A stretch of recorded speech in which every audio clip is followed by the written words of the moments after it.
amantes del básquet, ¿cómo estáis? Otro capítulo más de Uno contra Uno y esta vez con el profe Miguel Ángel Paniagua. Me habría gustado estar pues 3 horas haciendo el Uno contra Uno porque la verdad es que con este hombre podría estar escuchándolo horas, pero bueno, lo hemos dejado un poco más cortico porque si no, pues enseguida os cansáis y lo quitáis. Así que bueno, ahora vais a ver la entrevista con este señor tan interesante y espero que disfrutéis. Y bueno, mi consejo del día es que, ya sabéis eso de a quien madruga Dios le ayuda. Está muy bien madrugar, pero luego a las 10 de la noche te quedas un poco sobao en el sofá, que tampoco viene mal acostarse pronto. Así que venga, chavales, hasta ahora.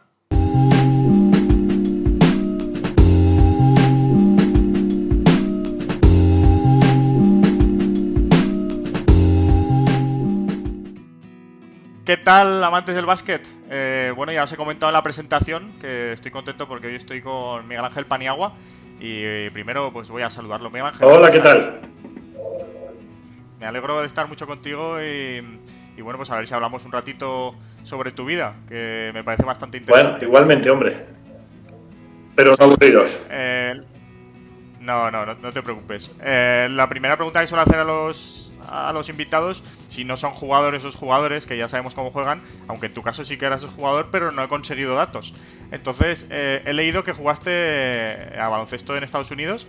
Y bueno, ¿cómo eras tú como jugador? Y si, bueno, ¿cuánto mides? Porque se te ve bastante alto. 1,93 y era bastante malillo en ataque y muy duro en defensa. Para traducirlo al mundo del fútbol, que supongo que también tendrás audiencia a la que le guste el fútbol, se podría calificar, y ahora ya con el paso de los años lo puedo decir, como un defensa muy leñero.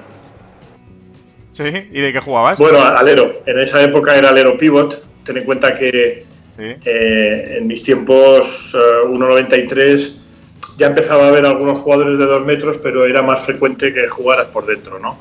Toda la fase de formación, todo lo que es hasta junior, jugaba de pivot y era bastante torpe jugando como pivot. Luego salía al alero, más que nada con tareas defensivas y desde el banquillo, y ahí, bueno, encontré mi nicho, ¿no? A base de dar palos al rival y de llevarme yo alguno también, debo decir. Tengo el tabique desviado por eso. Mira, ahora en la NBA, que es bueno, hace años ya que está de moda tener un Bruce Bowen en el equipo, claro. O sea que igual tenías tu oportunidad ahora, un Andrés Robertson de ahora. Yo creo que no estaba tan loco como Dennis Rodman, pero pegaba duro, sí. Más cerca de Bruce Bowen, salvando las distancias, claro, porque Bowen era un magnífico defensa.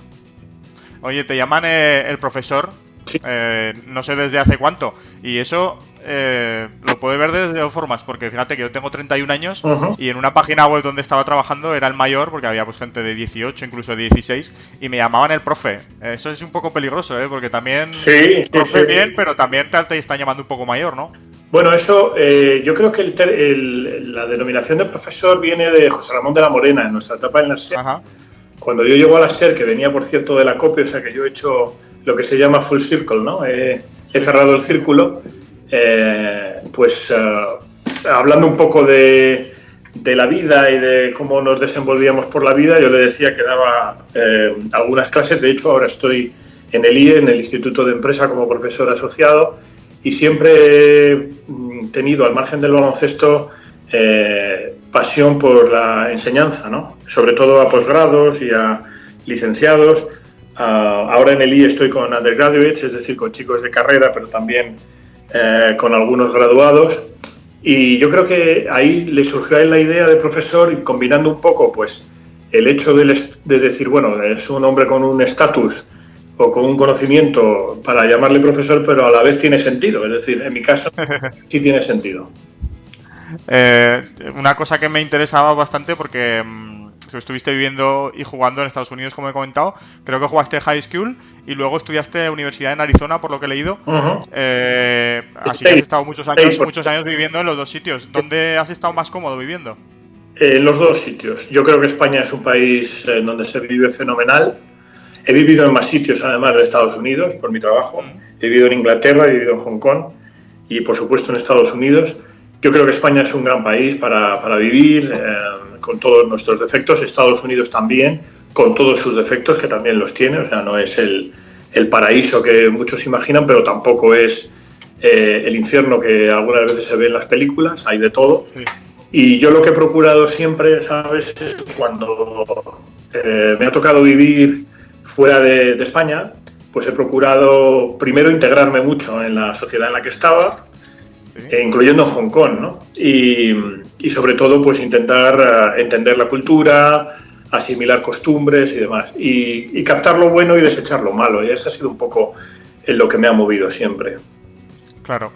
Y ahora te voy a preguntar una cosa para que nos expliques, porque el mundo del scouting ahí en la NBA creo que es un gran desconocido para todos. Y tú has trabajado en Phoenix Suns y en Portland Trail Blazers.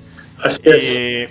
Y a priori, cuéntame un poco, porque visto desde fuera, el scouting es como que la profesión, bueno, la más cómoda del mundo, porque parece que vas a ver jugadores de campo a campo y nada más. Explícanos un poco la realidad. Bueno, el scouting más maravilloso del mundo lo tiene un amigo mío que es scout de modelos.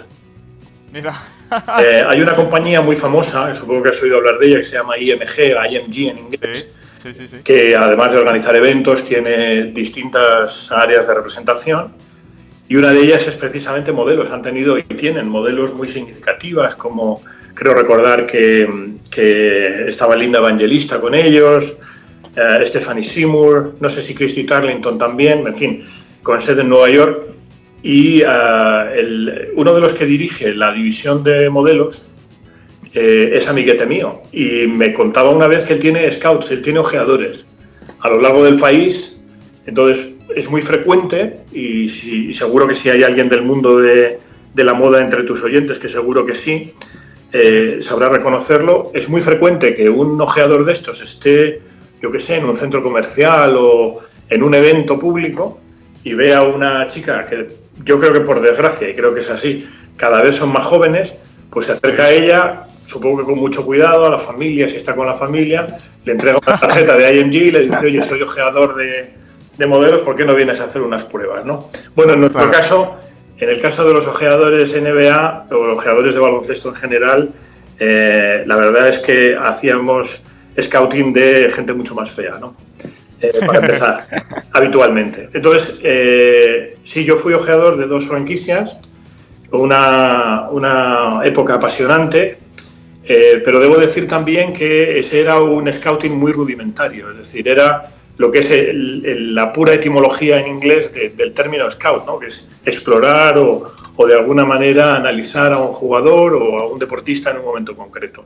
Y eso se hacía visualmente, se tomaban unas notas, y esas notas se pasaban a la gerencia del club, que luego pues hacía con ellas lo que procedía, ¿no? Lo que le parecía procedente.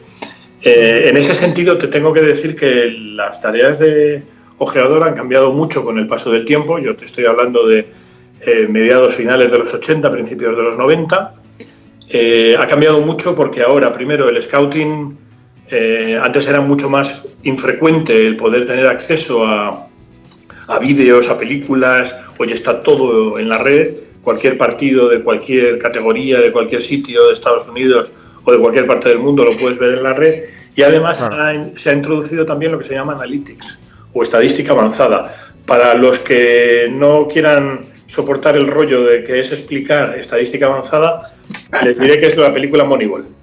Entonces, sí, de Brad Pitt. El protagonista es Brad Pitt. Bueno, pues toda esa estadística ha ido en detrimento de los ojeadores, en cuanto a que ese oficio, no te digo que esté en extinción, pero casi todas, por lo menos en la NBA, y me consta que en otros de los grandes deportes de Estados Unidos también ha pasado, la inmensa mayoría de los ojeadores de la NBA han perdido su trabajo, ¿no? Porque ahora es cada vez más frecuente, como te digo, que se ayude mucho de la estadística avanzada o de otros métodos, ¿no? Pero sí, es una época apasionante y era una gozada poder analizar jugadores para, por ejemplo, Portland, y luego algunos de los jugadores que dije en su momento, como por ejemplo, que había que observar, ¿no? Como por ejemplo Vlade Divac, o que tampoco era muy difícil, ¿no? O sí, alguna de las grandes estrellas yugoslavas acabó en la NBA y fueron jugadores muy importantes. Y eso es un poco la culminación del trabajo de ojeador, es decir, que alguien a quien tú recomiendas acabe lógicamente siendo un buen jugador y acabe siendo, si no una estrella en la NBA, por lo menos que ayude al equipo, o si no lo capta tu equipo, que por lo menos se demuestre que es un buen jugador y que tu idea de ese jugador o de ese atleta en concreto estaba acertada. Claro. Oye, aprendí mucho una vez, me imagino que te acordarás, hicimos una vez un podcast en Ronda de Tiro, sí, y estuvimos como 2 o 3 horas hablando ahí, que estaba yo entre ellos, sí, sí, sí. Y la verdad es que aprendí mucho del tema de la estadística avanzada y la verdad es que me parece bastante interesante un poco la evolución del baloncesto.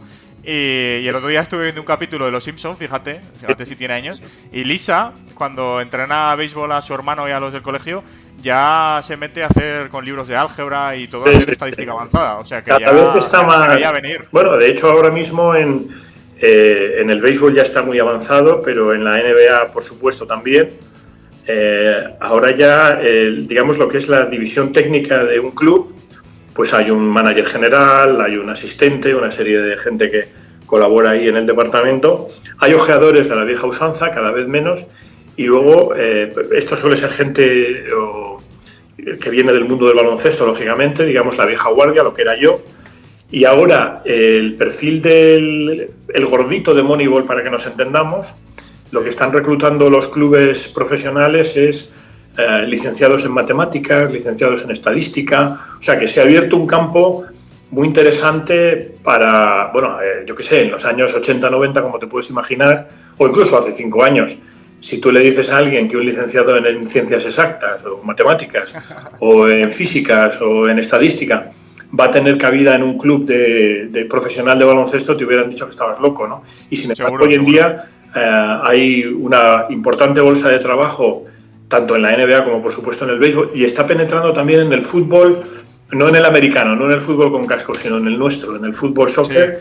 Sí, correcto. Billy Bean, el que empezó todo, que es el personaje de Brad Pitt en Moneyball, ha estado asesorando a un club de la Premier. Ahora mismo no me acuerdo, no estoy seguro, no era un club de los importantes. Quiero pensar que es el Derby County, pero no me hagas mucho caso. Pero sí sé que Billy Bean ha estado asesorando y ganando además buena pasta por ese asesoramiento a un club de la Premier, y yo creo que es inevitable que la estadística avanzada penetre. Pero eso sí que me llama la atención y es muy interesante. O sea que también te digo, si entre los que nos están escuchando, entre los amables oyentes o televidentes que nos están viendo ahora, hay licenciados en matemáticas que tienen pocas salidas o que piensan que hay pocas salidas, o en estadística, que piensen que este puede ser un oficio de futuro.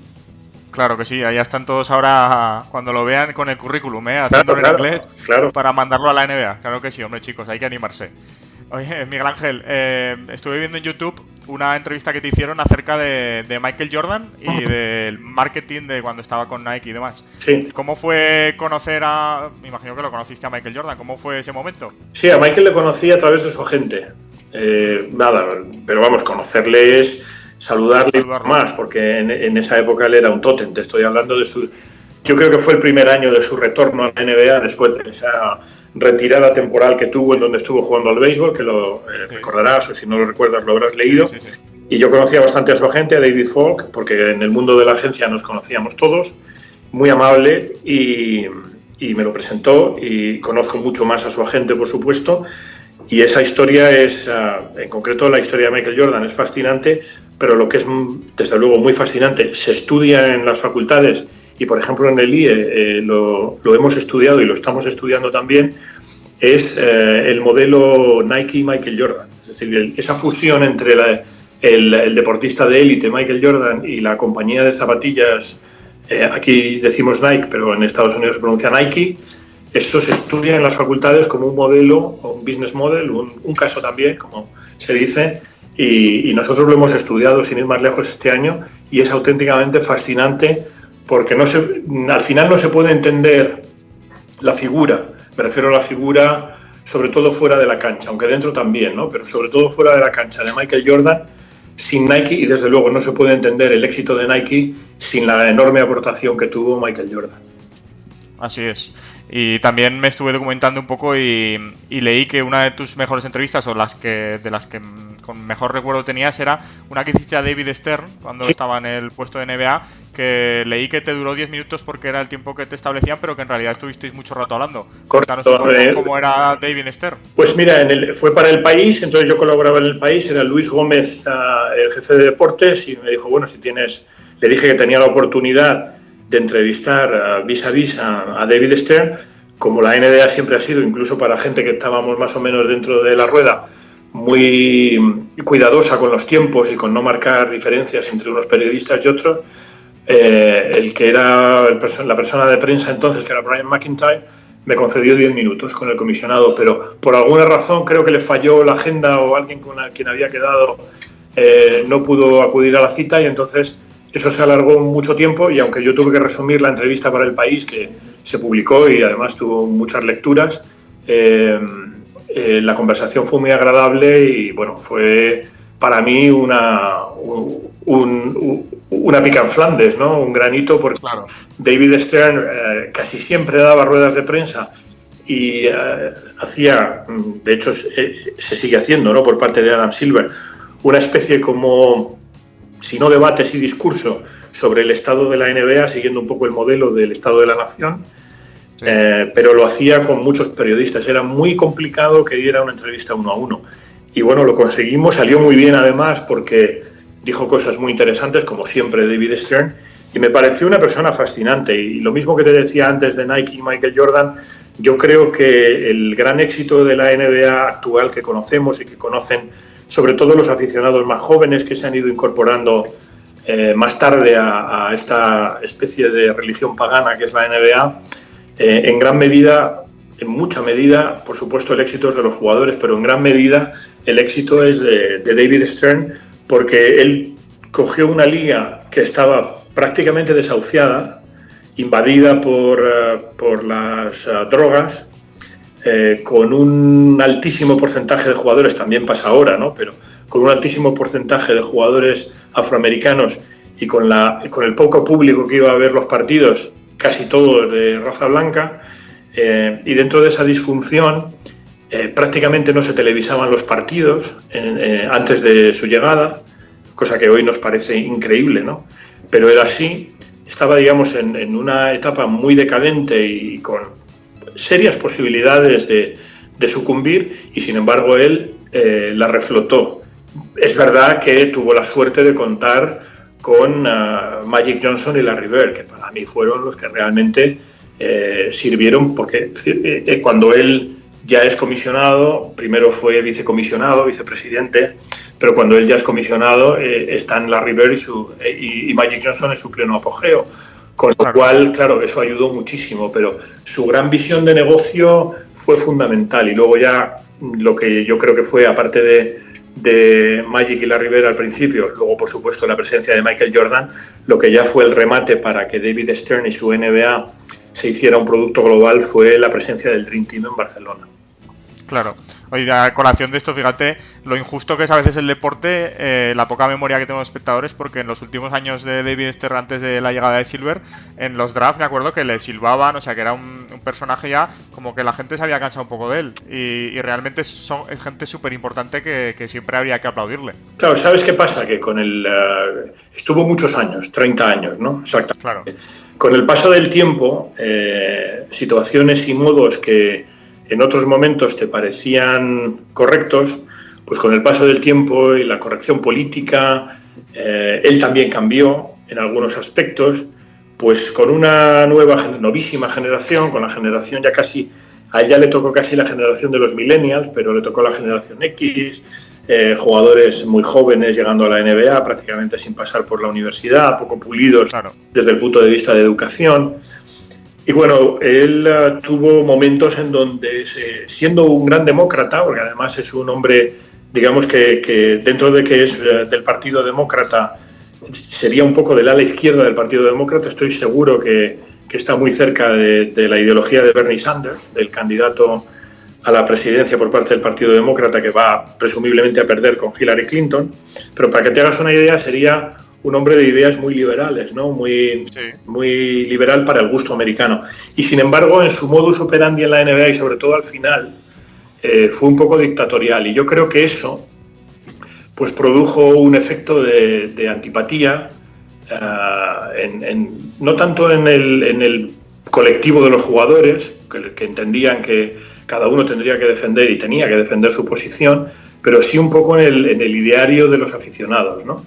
Pues con detalles como, por ejemplo, el código de vestuario, en una época en la que estuvo de moda la cultura del hip hop, él impuso ir bien trajeado e ir aseado. Después de la desgracia que fue aquel hecho terrible que sucedió en el Palace de Auburn Hill en el partido entre Detroit e Indiana, donde recordarás que Ron Artest y algún otro jugador de Detroit saltaron a la grada a pegarse con los aficionados.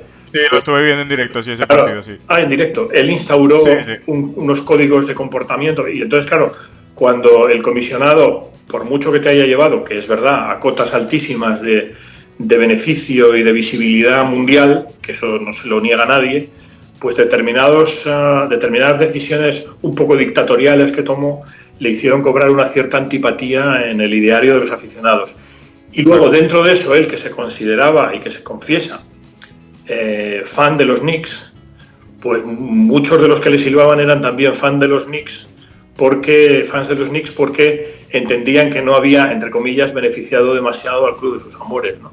Pero bueno, son cosas. Lo que sí es cierto es que la figura de Stern es para mí irrepetible porque pertenece a una época que ya no va a volver a repetirse y desde luego fundamental para entender lo que es la NBA hoy en día, que es un producto global que mueve miles de millones de dólares en todo el mundo. Así es.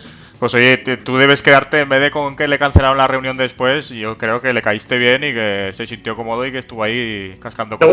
Seguramente no. Sí, yo creo que hubo una buena empatía y lo que sí es verdad es que la conversación quedó, lo que se plasmó en el país, pues fue una media hoja, una media página, pero quedó muy bien y todos quedamos muy satisfechos, la verdad. Y yo lo recuerdo con especial agrado porque yo, por mi oficio, al margen del básquet, he tenido la fortuna de conocer a un montón de gente importante, digamos, y por importante se entiende por dueños de empresas y demás, pero el carisma de David Stern era enorme, un hombre muy inteligente, un hombre con una visión de negocio extraordinaria y ya te digo, o sea, todo lo que mueve la NBA en gran medida se lo debe a él porque hoy en día a los aficionados más jóvenes les costará creerlo, pero repito, la NBA que heredó era una NBA muy muy enferma y que estaba, si no en el desahucio, casi, ¿no? Y fíjate dónde está ahora y dónde se ha posicionado y ahora su sucesor Adam Silver, que es una especie de alter ego de David Stern, aunque tiene sus propios criterios y tiene su propio estilo, pero estoy seguro que lo va a llevar todavía a cotas más altas. Así es. Miguel Ángel, es cierto que me sigue bastante gente joven y bueno, en la NBA ahora pues la gente joven está a tope con ello y he leído que te impresionaron los jugadores que más, Sabonis y Petrovic. ¿En Europa? Sí, eso es lo que he leído. Entonces, la gente ahora, te digo, como hay tanta juventud, de lo que hay ahora, tanto en Europa como en NBA, ¿hay alguna persona, un jugador que destacarías que te ha llegado al corazón? Hombre, en Europa hay jugadores muy buenos. Lo que pasa es que también es lo mismo, ¿no? Que te digo, del tiempo y de las circunstancias. Fíjate que Arvydas Sabonis y Dražen Petrovic estuvieron mucho tiempo en Europa, incluso en su madurez profesional, aunque la madurez de Petrovic, los dos son genios jóvenes, ¿no? Pero Petrovic era un poquito más joven que Sabonis, pero tuvimos ocasión de disfrutarles durante mucho tiempo porque por el hecho de pertenecer a países, aunque Yugoslavia era otra historia, pero cuando Sabonis pertenecía su país pertenecía a la Unión Soviética, Lituania, y también Dražen Petrovic en Yugoslavia, pues no podían salir hacia la NBA, ¿no? Con lo cual el flujo de jugadores hacia la NBA a finales de los 80 y principios de los 90 era muy pequeño. No es como ahora que hay una auténtica riada de jugadores europeos, ¿no? Y entonces en ese sentido tuvimos la suerte de disfrutar durante mucho tiempo a grandes jugadores. También incluyo ahí pues el tiempo que pudimos disfrutar de Dino Radja, que luego se fue también a la NBA, el tiempo que pudimos disfrutar de Toni Kukoc. Es decir, se fueron ya con una cierta edad. Tuvimos la suerte de disfrutar de Manu Ginóbili también durante tiempo. Y hoy en día es diferente. Hoy en día los jugadores muy buenos en Europa pues casi siempre van para allá pronto, ¿no? Lo más pronto posible. Incluso algunos van, a mi juicio, antes de lo que deberían haber ido. Porque yo creo que en un mundo perfecto, aunque entiendo que todas las decisiones son correctas y todo es comprensible, en un mundo perfecto habría que ir a la NBA un poco más maduro, ¿no? Un poco para el modelo Ginóbili o, si me apuras, Pau Gasol. pero hoy en día, claro, entiendo lógicamente que chavales de 19, 20 años o 21 a los que les llama la NBA, me refiero a europeos, y pueden ganar mucho dinero, pues se vayan para allá. Entonces, ahora es más difícil, ¿no? El decir, bueno, hay jugadores en Europa buenísimos, ¿no? Hemos visto a Nando de Coló, tenemos a Teodosic, aunque yo tengo dudas de que pueda adaptarse bien a la NBA, es un jugador superlativo. Tenemos a jugadores como Satoransky, a jugadores como Ante Tomic, que en determinadas facetas de su juego podrían ser muy importantes en la NBA, me refiero a formar parte de una plantilla sólida. Pero bueno, puestos a buscar talento joven, quizá este año va a estar en el draft un jugador que le he visto solo entrenar con su equipo, con el Maccabi Tel Aviv, pero me gustó muchísimo, que es Dragan Bender. Dragan Bender, sí, que lo dan muy alto en los drafts. Un jugador muy, muy bueno y con pinta de que puede ser un jugador muy importante.